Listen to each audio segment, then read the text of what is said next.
আপনাদেরকে রিকোয়েস্ট করতেছি প্লিজ আপনারা ভিডিওটা এন্ড পর্যন্ত দেখবেন। আশা করি আপনাদের এই ভিডিওটা অনেক উপকার আসতে পারে। রামাদান এসকর্ট কাপ অনেকে কিন্তু এসকর্ট নিয়ে খেলা শুরু করতেছেন কালকে রাত 12টা থেকে, অনেক কঠোর পরিশ্রম করতেছেন। ইভেন আপনারা 15টা ম্যাচ অনেকে ফিল আপও করে ফেলছেন, আর অনেকে কিন্তু এসকর্ট নিয়ে এখনো খেলতেছেন। তো আমি বলি কি ভাই, খেলাটা একটু স্টপ করেন ভাই। এই ওয়ার্ল্ড কাপ আপনাদের আমাদের জন্য না। BR rank, CS rank, custom panel ইউজাররা দখল করছে, ওয়ার্ল্ড কাপ কি ছাড়বে? ওয়ার্ল্ড কাপও ছাড়ে নাই। মানে ভাই টপ ওয়ানে যে আছে তারা যদি দেখেন আপনার মাথা পুরাই ভেঙে যাবে। এখানে এক নম্বরে পজিশনে যে আছে 324 কিল করে 419টা স্কোর, আর 533টা কিল করে 406টা স্কোর। মানে ভাই এদের যদি আপনারা এক নম্বরে কিল দেখেন, মানে ভাই বিয়ার র্যাঙ্কে 50 জন এনিমি থাকে, এরা নাকি ভাই এক ম্যাচে 60 কিল, 56 কিল, 48 কিল কইরা করে। ভাই সিরিয়াসলি ভাই, তো কেমনে কি করবে ভাই এখানে? মানে ভাই আমাদের এখানে ফেয়ার প্লেয়ার মানে কোনোই দাম নাই। মানে এত কঠোর পরিশ্রম করছে তারপরও দাম নাই। আমাদের স্কোরটা জাস্ট দেখেন, আমরা দুইটা ম্যাচে 27 কিল করছি প্লাস 39 স্কোরও পাইছি, ভুইয়াও নিছি। তো আপনারাই বলেন ভাই, একটা ফেয়ার প্লেয়ার হিসেবে, ফেয়ার স্কোর হিসেবে আর কতটুকু করবে ভাই? মানে একটা ম্যাচে ভাই 60 কিল করে যদি করে ভাই, 70 করে যদি স্কোর হয়,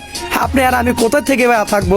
বা আপনি যে ভাবতেছেন ভাই ডায়মন্ড গুলো আপনারা আমরা পাবো, হুদাই ভাই বাদ দিয়ে দেন ভাই, বাদ দিয়ে দেন। হুদাই আপনাদের ঈদও মিস হবে, খেললেও ভাই হুদাই কষ্ট হবে। লাস্ট পর্যন্ত বলবেন ভাই, লাস্ট পর্যন্ত আপনার কথাই শুনি না আমাদের কাছে দিছে, নাইলে ভাই আমরা এতদিনে পড়ে থাকতাম। প্লিজ ভাই রিকোয়েস্ট করতেছি, এই ওয়ার্ল্ড কাপ থেকে সবাই দূরে থাকুন। এটা আমাদের জন্য না, যারা ইউজার প্যানেল ইউজার আছে তারাই জাস্ট খেলতে পারবে, আমাদের জন্য এই ওয়ার্ল্ড কাপ না। তো আমি আগেই বলে রাখছি, না হলে কিন্তু পরে পস্তাবেন। আসসালামু আলাইকুম।